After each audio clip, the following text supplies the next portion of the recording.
Olá, queridos amigos, sejam bem-vindos ao meu canal, a este novo vídeo, novo material.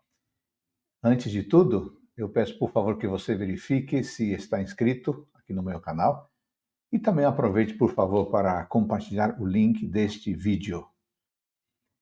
No vídeo de hoje, eu continuarei respondendo algumas perguntas importantes, às vezes difíceis, em relação a Ellen White e o seu ministério, tá bom?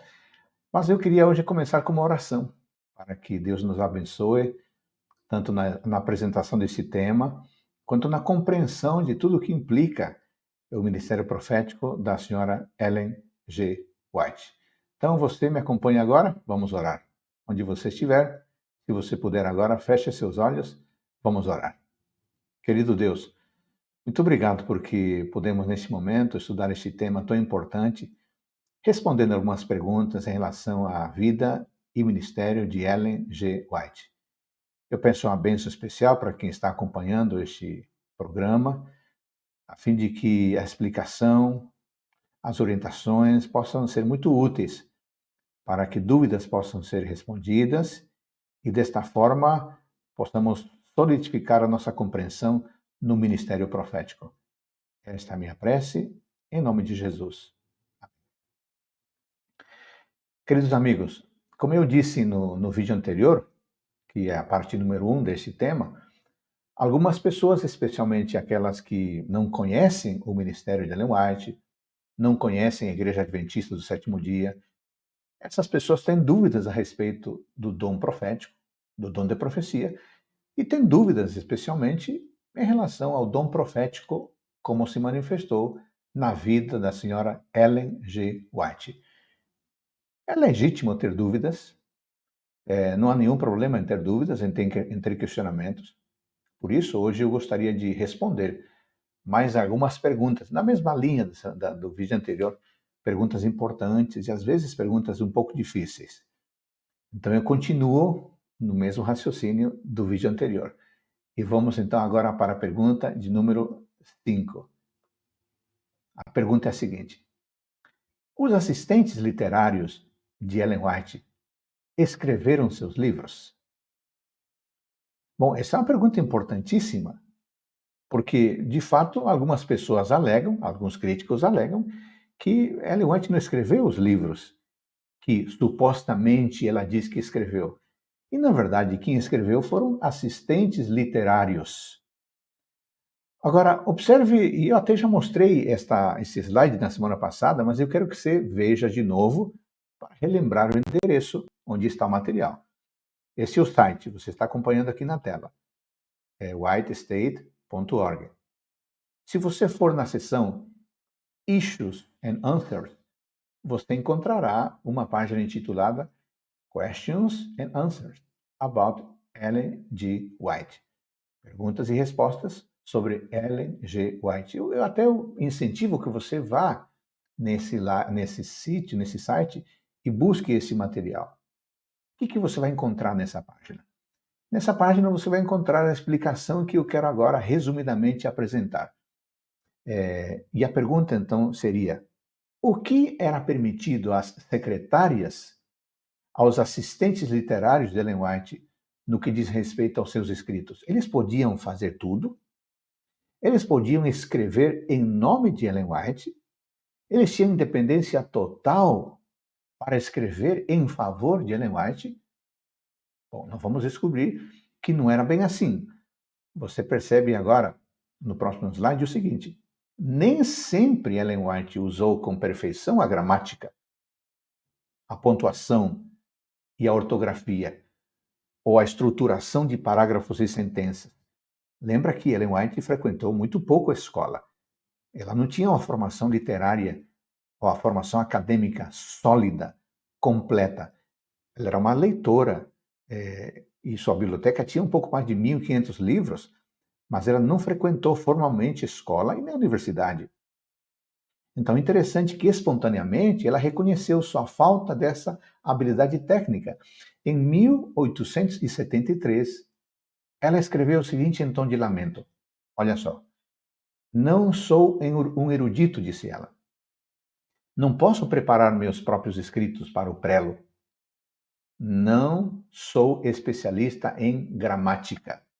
Mensagens Escolhidas, volume 3, página 90. O que nós temos aqui nesse texto, nesse slide? Ellen White está reconhecendo que sentia necessidade de ajuda de outros na preparação de seus manuscritos, antes de publicá-los. Aí você se surpreende com isso? Você se assusta com isso? Você deve lembrar que este também era um hábito de alguns escritores bíblicos. De tal forma que não deveria nos surpreender esta confissão de Ellen White. Por outro lado, William White, filho de Ellen White, descreve os limites impostos pela sua mãe aos seus empregados, às suas secretárias e aos seus assistentes literários. A este respeito, olhem só o que foi escrito. O que William White escreveu? Aos copistas de minha mãe está confiado o trabalho de corrigir erros gramaticais, eliminar repetições desnecessárias e reunir parágrafos e sentenças na melhor ordem possível. Os empregados de mamãe, com maior experiência, como as irmãs Davis, Burhan, Bolton, Peck e Hare, que têm bastante familiaridade com seus escritos, estão autorizados a retirar uma frase, um parágrafo ou uma seção de um manuscrito e incorporá-los a outro onde o mesmo pensamento foi expresso de maneira não muito clara. Mas escute agora, amigo. Nenhum empregado de mamãe está autorizado a introduzir seu próprio pensamento nos manuscritos. Aí está a fonte na carta que ele escreveu para G.A. Irving, em 7 de maio de 1900. Amigos, o que isso significa? Sabe o que isso significa? Significa que, enquanto os capítulos de cada livro estavam sendo preparados, Ellen White era constantemente consultada. E quando o trabalho estava completo, esse trabalho era trazido para que ela desse a aprovação final. Ficou muito claro isso na citação que eu mencionei agora há pouco. Aos 75 anos de idade, a senhora Ellen White explicou como funcionava o seu trabalho quando escreveu a sua irmã Mary. E nesse sentido, ela escreveu o seguinte, olha só que interessante. Não pense, minha irmã, que esqueci, pois não o fiz. Você sabe que tenho livros para escrever. Minha última empreitada é um livro sobre a verdadeira educação. Escrever esse livro tem sido uma prova para mim, mas estou quase terminando. Eu estou completando o último capítulo. Este livro não conterá tantos assuntos como outros dos meus livros maiores, mas as instruções que ele contém são importantes. Sinto a necessidade da ajuda de Deus continuamente. Ainda sou tão ativa como sempre. De maneira alguma sou decrépita. Consigo realizar muito trabalho, escrevendo e falando como fazia anos atrás. Agora escute essa parte final.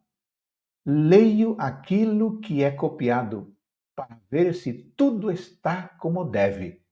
Leio todo o manuscrito do livro antes de ser enviado para a gráfica. Você pode ver o quanto eu tenho estado ocupado. Carta 133, do ano 1902. Bom, praticamente aqui temos um parágrafo que descreve um pouco da hermenêutica do funcionamento, até o modo como devemos nos aproximar para compreender os escritos de Ellen White, tendo como base essa compreensão de como ela agia, ou como seus assistentes agiam em relação aos seus escritos. Toda vez que formos tentar compreender ou fazer uma hermenêutica na abordagem dos escritos de Ellen White, esta carta deve ser considerada. Por isso, queridos amigos, é muito importante enfatizar outro aspecto importante em relação a se os assistentes literários de Ellen White escreveram seus livros ou não. Aqui já ficou claro até agora que não. Mas agora o ponto é o seguinte. O ponto é o seguinte, como está apresentado no próximo slide. Existem muitos testemunhos da secretária da senhora White, não apenas declarações públicas, mas correspondências particulares com editores, etc., dando conta de que essas pessoas trabalharam apenas naquilo que ela escreveu. Essas pessoas, esses assistentes, não escreveram nenhum material para ela. Fique bem claro isso. Fanny Bolton, que foi uma das secretárias de Ellen G. White, se retratou publicamente de suas declarações de que ela teria escrito materiais para a senhora White, independentemente, por sua conta. Você pode encontrar esse material, ou materiais a esse respeito, no documento que eu já mencionei logo no início desta apresentação, mas que eu vou mostrar de novo agora para que você se lembre. Esse aqui, ó. Tá bom? Tá acompanhando? Issues and Answers. Aí você encontrará então a página intitulada Perguntas e Respostas sobre Ellen White. E eu peço mais uma vez que você, se você tiver um tempinho, entre nesse link para você conferir por sua conta o que eu estou afirmando aqui. Eu faço questão de mostrar essas fontes para que você perceba e por sua conta você mesmo chegue à conclusão que eu estou aqui apresentando. Agora, amigos, mais tarde, quando Fanny Bolton e a senhora White já estavam mortas, sabe o que aconteceu? Um crítico da senhora White declarou ter provas irrefutáveis de que Fanny Bolton e não a senhora White, Fanny Bolton, é que havia escrito o livro Caminho a Cristo. Mas acontece que esse crítico nunca apresentou essas provas. Em realidade, amigos, essa declaração nem sequer fazia sentido. Sabe por quê? Porque é possível encontrar porções do livro Caminho a Cristo em material que a senhora White já havia escrito antes mesmo, escrito e publicado antes mesmo de conhecer Fanny Bolton. Assim, temos a prova de que o material era da senhora White e não de sua secretária Fanny Bolton. Eu não sei se você sabe, eu acho que você sabe. O livro Caminho a Cristo, como muitos outros da senhora White, foi extraído de seus escritos mais antigos, tanto publicados como não publicados. E esses escritos foram organizados para formar o livro que hoje conhecemos como O Caminho a Cristo, que é o livro mais traduzido dela. E é um extraordinário livro sobre os fundamentos da vida cristã, ou como alguém disse, os fundamentos do discipulado. Aliás, é um livro extraordinário. Tem 13 capítulos. Se você não leu, observe lá, 13 capítulos. Os 6 primeiros falam dos rudimentos da vida cristã, dos fundamentos da vida cristã. Os 6 últimos falam de aspectos mais essenciais e avançados da vida cristã. E no centro tem um capítulo sobre discipulado. É um livro extraordinário. Se você não leu, vale a pena a leitura. E se você domina o inglês, então você pode comprar o exemplar onde o Dr. Denis Fortin faz uma introdução e comentários a este precioso livro. Amigos, eu espero que a explicação tenha ficado clara para todos vocês. Por isso, vamos para a próxima pergunta.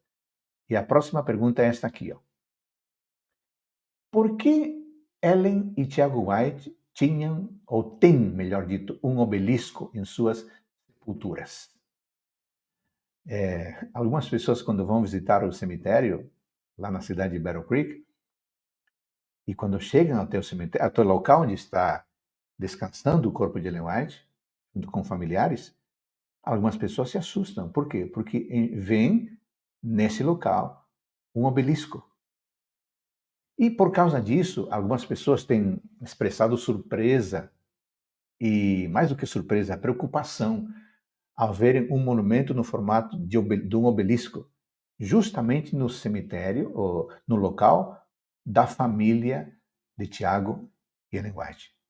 Este obelisco, um obelisco, não é uma lápide para uma das pessoas ali enterradas, não. É um marco familiar que está bem no centro do local onde Ellen White e seus familiares estão sepultados.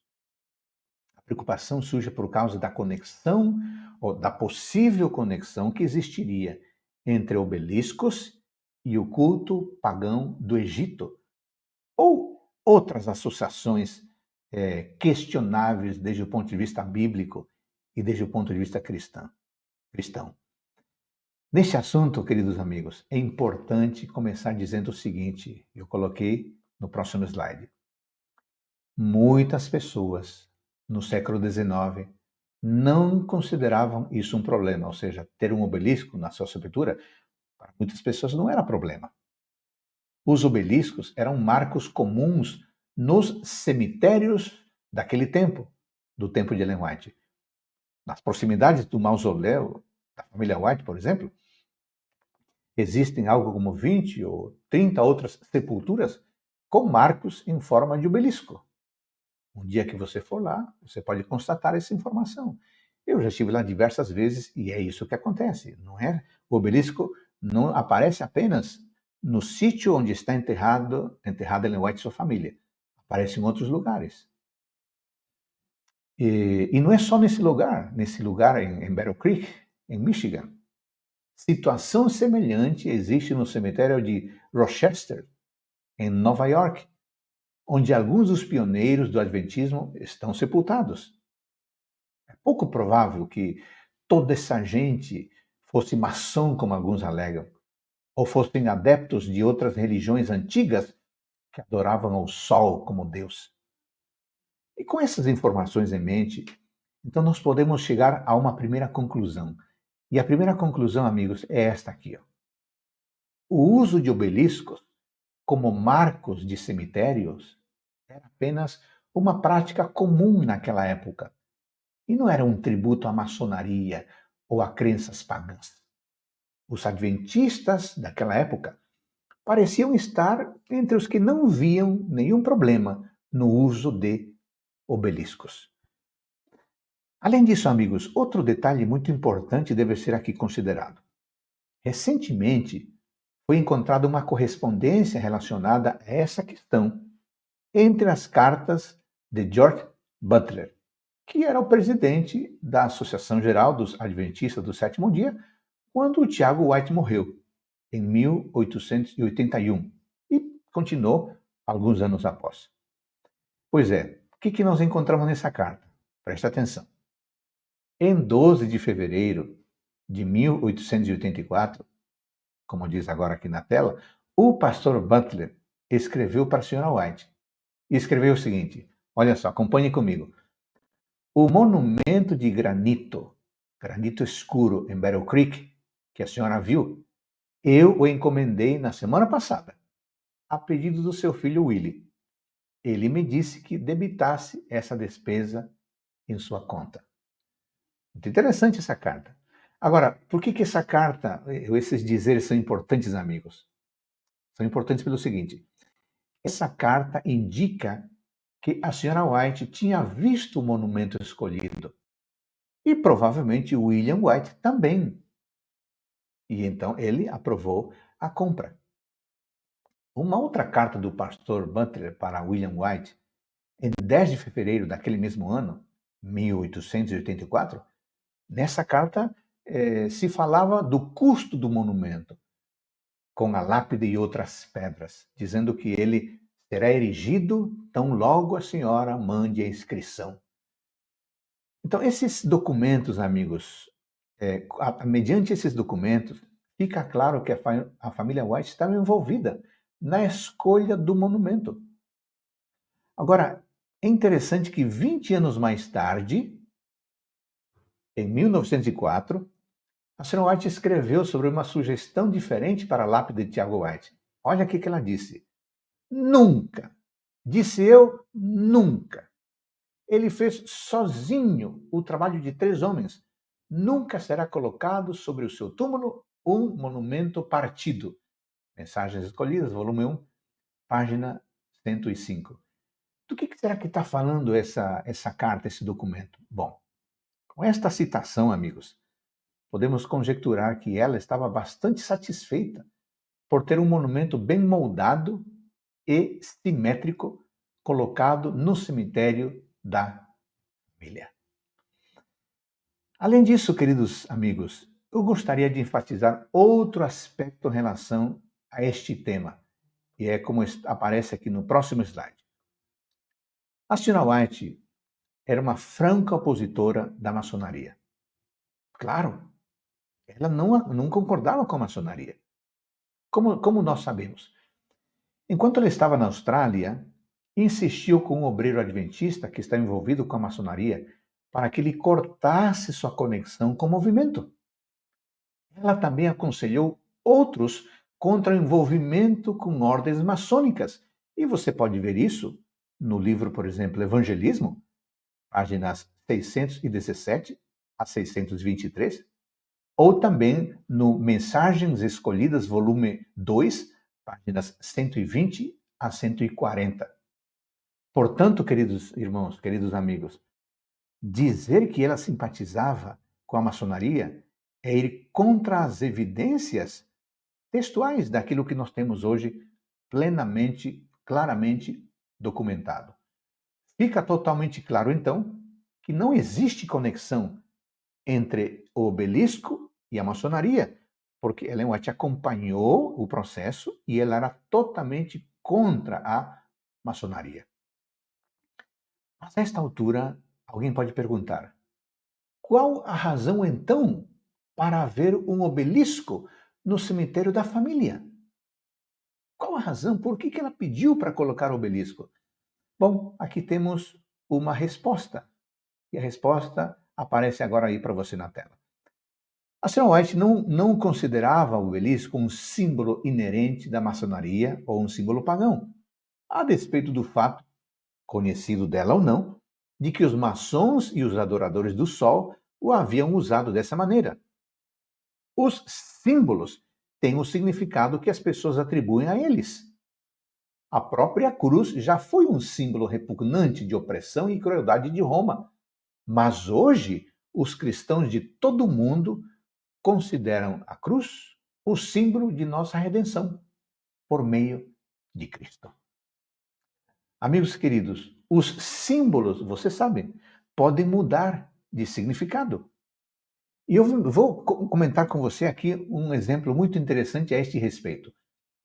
Quando Tiago White começou a publicar a Advent Review em Sabbath Herald, e o fazia como um jornal quinzenal, e ele passou a ser semanal em setembro de 1853, mas cada edição quinzenal vinha com a data da publicação e o nome convencional do dia da semana no qual ele era publicado, esse jornal era publicado, seja segunda-feira ou terça-feira.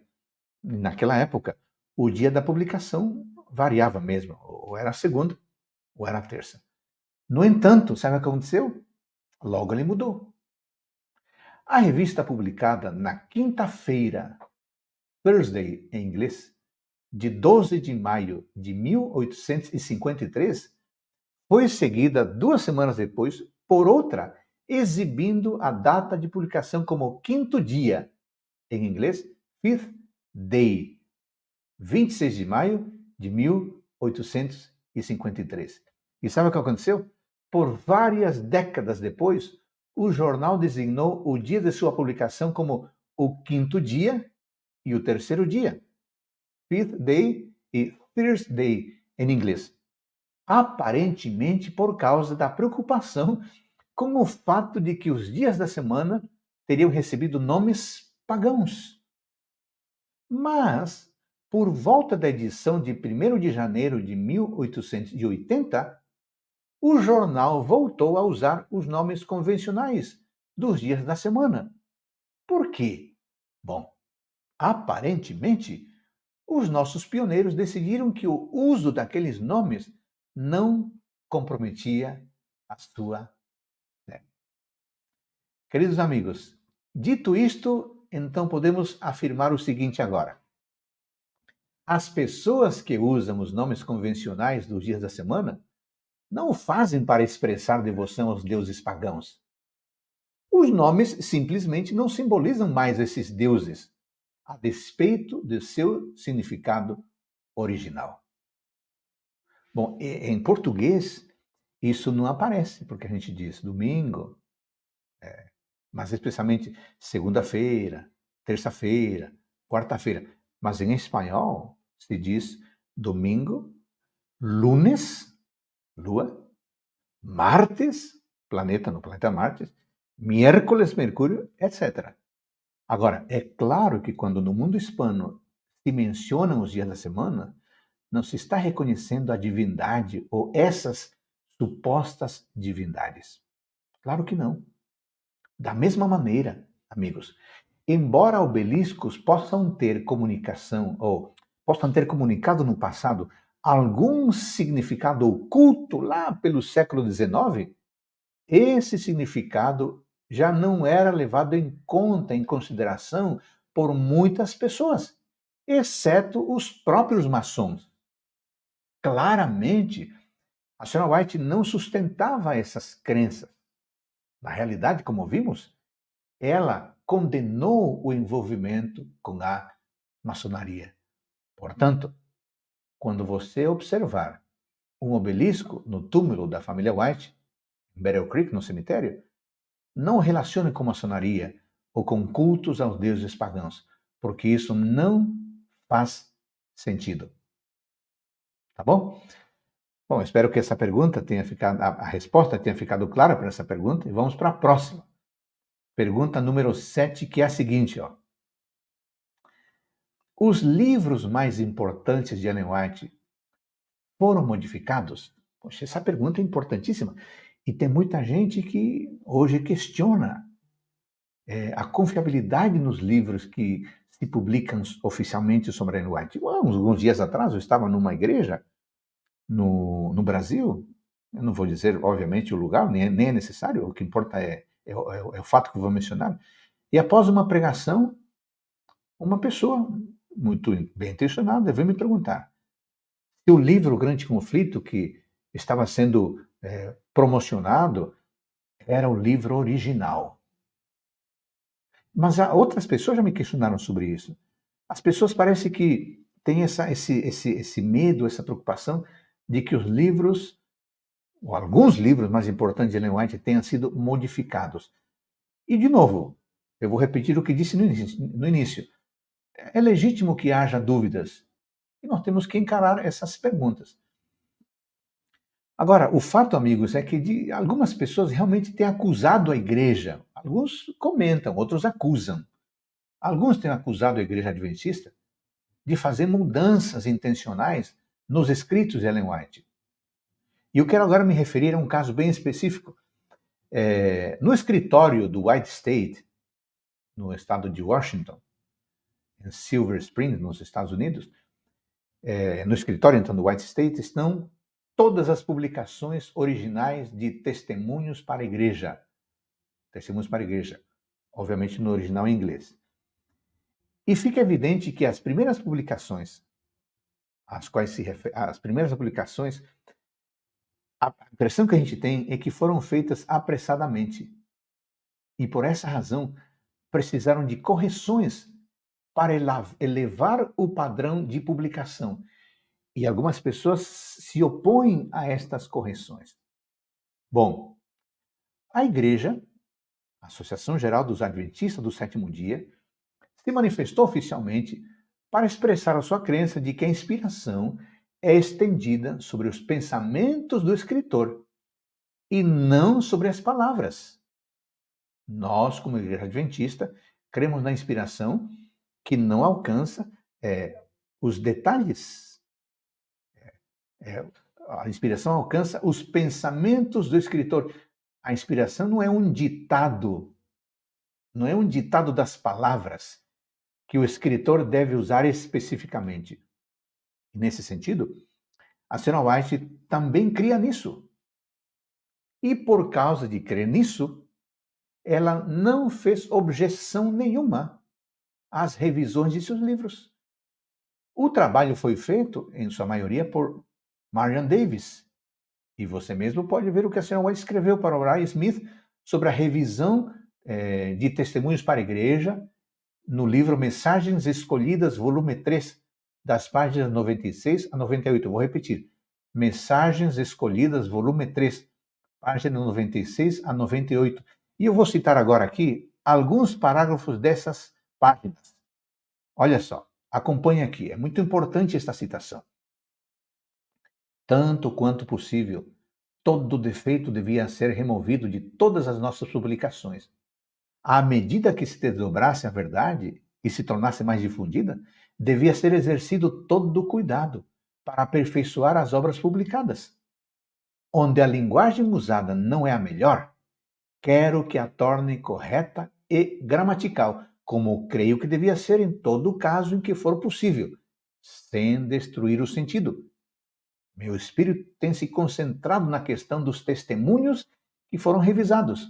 Nós os examinamos da maneira mais criteriosa. Não posso ver a questão como meus irmãos a veem. Penso que as modificações melhorarão o livro. Se nossos inimigos o manusearem, que o façam. Uau! Mais claro do que isso? Impossível.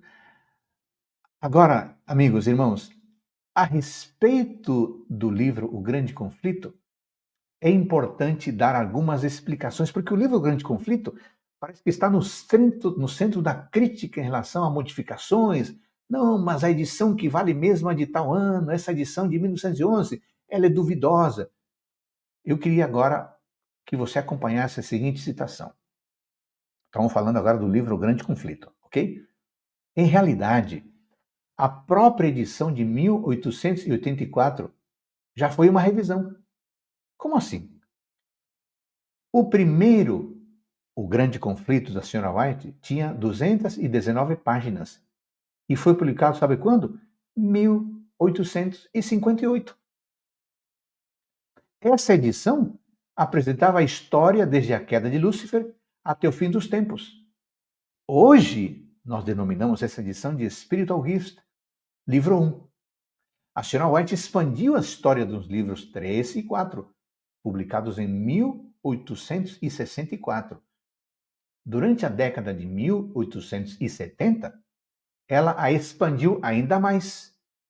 Na mesma década, ela publicou os volumes de 1 a 3 da pequena coleção chamada The Spirit of Prophecy. E sobre o próximo volume, o quarto volume, o que dizer? Acompanhe a próxima citação.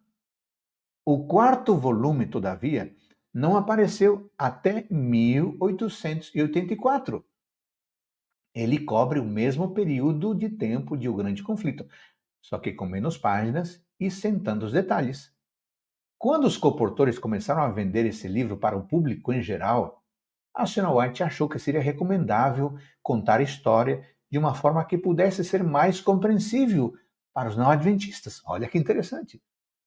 Tendo passado os anos de 1885 a 1887 na Europa, ela também expandiu consideravelmente a parte do livro que dizia respeito a eventos europeus. Qual foi o resultado? O resultado foi a edição de 1888 do livro O Grande Conflito. Em 1911, ela revisou o livro para melhorar as referências e remover pontos de controvérsia desnecessários. Essa é, essencialmente, a edição que nós usamos hoje. Espero que tenha ficado bem claro para você. Essa briga que muitas pessoas criam entre a edição de 1888 e a edição de 1911. Agora, amigos, alguns críticos da Igreja Adventista e dos escritos de Ellen White dizem que Uriah Smith teria feito mudanças nas edições de 1888 e 1911 à revelia da Sra. White. A pergunta é: será que essa acusação faz sentido? É correta? Resposta: claro que não. Claro que não. Na verdade, Uriah Smith morreu em 1903. Por causa disso, ele não poderia ter feito nenhuma alteração da edição de 1911. Em ambos os casos, os assistentes da Sra. White fizeram um trabalho sob sua supervisão como já explicamos com detalhes anteriormente. Ellen White é quem tinha a palavra final nas mudanças feitas por seus assistentes literários. E, embora os críticos digam que apenas a edição de 1888 representava a posição de Senna White, acho que você vai ter interesse em ler o que ela própria disse a respeito das revisões posteriores. E nós temos isso registrado. Sabe onde? No livro Mensagens Escolhidas, volume 3, página 113.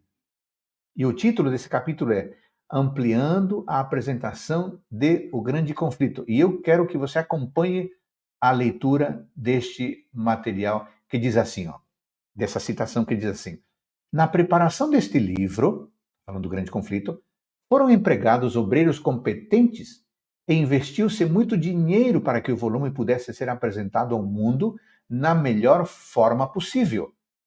O Senhor impressionou-me a escrever este livro, para que, sem delongas, pudesse ser difundido em todas as partes do mundo, pois as advertências que contém são necessárias para preparar um povo que permaneça em pé no dia do Senhor. Amigo querido, irmão, se você estiver preocupado sobre esta questão, faria muito bem você ler todo o capítulo mencionado anteriormente no livro Mensagens Escolhidas, volume 3, bem como o apêndice que contém um relato de William White sobre as revisões. Agora, note também, por outro lado, o que a senhora White tinha a dizer sobre a edição de 1911 do Grande Conflito. Edição esta que muitos irmãos adventistas criticam. Então, permitam-me agora aqui apresentar esta citação que está no livro Mensagens Escolhidas, volume 3, página 123. Esta citação, irmãos, amigos, é muito importante. Eu vou lê-la aqui agora. Há alguns dias, recebi um exemplar da nova edição do livro O Grande Conflito, recentemente publicado em Mountain View, e também um exemplar idêntico, editado em Washington. O livro me agrada. Tenho passado muitas horas a percorrer as páginas e vejo que as casas publicadoras fizeram um bom trabalho. Prezo mais o livro O Grande Conflito do que prata ou ouro e desejo grandemente que seja apresentado ao povo. Enquanto escrevia o manuscrito de O Grande Conflito, eu me sentia muitas vezes consciente da presença dos anjos de Deus e muitas vezes as cenas sobre as quais eu estava escrevendo me eram novamente apresentadas em visões da noite, de modo que se achavam frescas e vívidas em minha mente. Irmãos, ela está falando do Grande Conflito, edição de 1911. E o que ela diz? As casas publicadoras fizeram bom trabalho. O livro me agrada. Curioso, né, que a própria autora tenha dito: o livro me agrada. As editoras fizeram um bom trabalho. E que hoje críticos se levantem, criticando o livro que a própria senhora White elogiou. Disse: me agrada o livro. As editoras fizeram um bom trabalho. A própria autora, ao ver a obra final, se agradou. É curioso que hoje as pessoas critiquem a edição que a própria autora elogiou. Entretanto, a julgar pelo que expressam alguns críticos, parece que a senhora White tinha uma opinião diferente sobre a edição do Grande Conflito de 1911. Em quem acreditar? É claro que, pessoalmente, imagino que você também, nós preferimos a avaliação da própria Ellen White, que é a autora do livro, e não o comentário ou as opiniões dos críticos.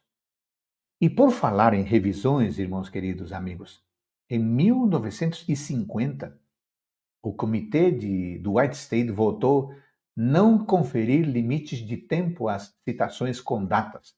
Por exemplo, expressões como 400 anos atrás passam a ser séculos atrás, e assim por diante. Recentemente, o comitê votou remover a palavra intercurso entendida no passado como intercâmbio ou comunicação, mas hoje essa palavra tem uma conotação basicamente sexual. E essa citação tiraram do livro O Caminho a Cristo e de outros livros que estão sendo republicados. Isso mostra que há um interesse em revisar para melhor. Afinal de contas, como adventistas, nós não acreditamos na inspiração palavra por palavra, inspiração verbal. Bom, agora vamos, amigos, para a última pergunta, ok? Indo para o final do vídeo, última pergunta. Pergunta de número 8. Podemos confiar em compilações? A Igreja Adventista tem lançado compilações dos escritos de Ellen White. E algumas pessoas insinuam que não se pode confiar nas compilações. Por quê? Porque o conteúdo dessas compilações está fora de contexto e que grande quantidade de material foi escrito em cartas direcionadas apenas às pessoas para quem elas foram postadas e ninguém mais, portanto, não faz sentido publicar essas cartas. E a pergunta, então, é importante. Os livros compilados estão mesmo fora de contexto? Devemos parar de usar esses livros porque eles estão errados, estão fora de contexto? Amigos, irmãos queridos, primeiro, estaria a Sra. White de acordo com as compilações feitas de seus escritos, mesmo os não publicados? E segundo, essas compilações teriam sido bem feitas, representando corretamente a intenção original das declarações individuais e o seu posicionamento sobre os assuntos considerados? São questões muito importantes, delicadas às vezes. Bom, a primeira pergunta, será que os livros compilados estão mesmo fora de contextos? Ou a senhora White era a favor? Essa pergunta, ela mesma respondeu. Olha aqui, ó, olha esta citação mencionada aqui no livro Mensageiro do Senhor. Em seu testamento, uma das três coisas que ela pediu especificamente aos depositários de seu espólio com respeito ao que deveriam fazer com seus escritos foi que cuidassem da impressão das compilações de meus escritos. Assim, os que se manifestam dizendo que publicar compilações é usar indevidamente seus escritos, estão em conflito direto com as instruções que ela mesma deu a seus depositários. Bom, e aí está, então, a referência, e se você quer saber o testamento dela, então você tem acesso no livro Mensageiro do Senhor, que aliás é um livro extraordinário, páginas 569 e 572. A segunda pergunta que eu fiz agora há pouco foi se as compilações foram bem feitas. Bom, aqui eu entendo que esta é uma questão de opinião. Por quê? Deixe-me dizer o seguinte. Os depositários que cuidam das obras de Ellen White confiam o trabalho de reunir uma nova compilação a pessoas cujo conhecimento e equilíbrio é reconhecido e é conhecido, legitimado por outras pessoas. Essas pessoas que fazem as compilações são pessoas de confiança. São pessoas que durante anos se debruçam nos livros de Ellen White, não são aventureiros. Que dizem, vou fazer um livro aqui, vou compilar. Não, não é assim não. É gente estudada, é gente de bom caráter, é gente de boa reputação, é gente de competência. A esse respeito, permita-me dizer o seguinte, como está no próximo slide. Quando um manuscrito é completado, além de lê-lo para si mesmos, essas pessoas responsáveis procuram pessoas versadas para que também o leiam com a intenção de detectar qualquer desequilíbrio, tendência ou omissões que pudessem impactar no valor do trabalho. Somente quando os depositários veem que o manuscrito representa de maneira correta o ponto de vista da Sra. White e dá uma contribuição valiosa para a vida da igreja, é que eles então o enviam para publicação. De tal forma, amigos, que os compiladores são pessoas de reconhecida competência, reconhecido preparo acadêmico, e o trabalho é feito por uma equipe e não solitariamente. Agora, eu queria dar um outro exemplo, e já escutei por aí algumas vezes, em relação ao livro Mensagens para os Jovens. Sabe que algumas pessoas reclamam sobre esse livro, dizendo que é muito duro, é muito legalista. Por outro lado, eu tenho visto outras pessoas, mesmo os mais jovens, que declaram que esse livro tem sido muito bom para eles. Eu, na minha juventude, li esse livro e foi uma bênção para mim. E agora? O que dizer a respeito? Quem tem razão? Os que criticam o livro Mensageira do Senhor, Mensagem aos Jovens, porque ele é muito duro, ou aqueles que dizem, não, tem sido uma bênção para a minha vida? Amigos queridos, uma boa parte dos comentários negativos em relação a este livro, Mensagens aos Jovens, uma boa parte dos comentários negativos tem origem no fato de que o livro realmente fala de verdades duras, sobre as quais os que se opõem não querem falar e não querem ouvir naquele momento. Se alguém oferece o livro Mensagem aos Jovens para um jovem rebelde, pensando que aquele material vai endireitá-lo, é bem provável que, na verdade, o livro não seja bem recebido. Aliás, esse jovem talvez nem receberia a Bíblia também. Todavia, para aqueles jovens que desejam aprofundar sua relação com Jesus e apresentá-lo melhor para os outros e em sua vida, eu tenho certeza que o livro Mensagens aos Jovens é uma grande bênção. Como diz o velho ditado, o mesmo sol que derrete a cera endurece o barro.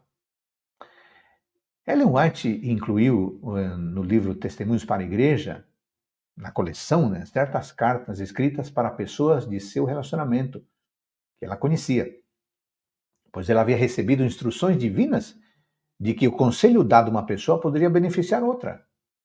Assim, criticar as compilações porque elas contêm informações originalmente escritas para uma pessoa específica, é um desafio. É um desafio, por mera ignorância, à própria prática da senhora White, que esteve a favor disso. As fontes originais do material usado em compilações sempre são identificadas de modo que os leitores possam verificar o devido contexto. Agora, amigos queridos, toda esta conversa me leva a saber onde? Ou me lembra, sabe o quê? Me lembra um texto bíblico que está aqui no próximo slide, ó. 2 Crônicas 20, 20. Você lembra que está lá? Creiam no Senhor, seu Deus, e vocês estarão seguros. Creiam nos profetas do Senhor, e vocês serão bem-sucedidos. Eu sempre me impressiono toda vez que eu leio esse texto, porque o texto diz que se nós crermos nos profetas do Senhor, teremos uma vida de êxito, seremos bem-sucedidos. É isso que acontece mesmo. Se você, amigo, que não conhece a Igreja Adventista do Sétimo Dia, se você estudar a origem da Igreja Adventista, como ela era e como ela é hoje, você vai se surpreender.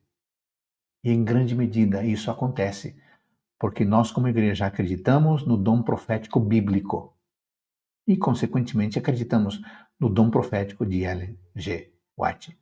Olhe para a educação. Meia dúzia de alunos, um professor. E hoje, quantas unidades escolares somente no Brasil? Mais de 400. Mais de 300 mil estudantes só na América do Sul. Milhares de professores. Uma editora impressionantemente grande que publica os livros textos. Não é mérito dos adventistas. O mérito é de Deus. E os adventistas sempre acreditaram e acreditam e continuaremos acreditando no dom profético.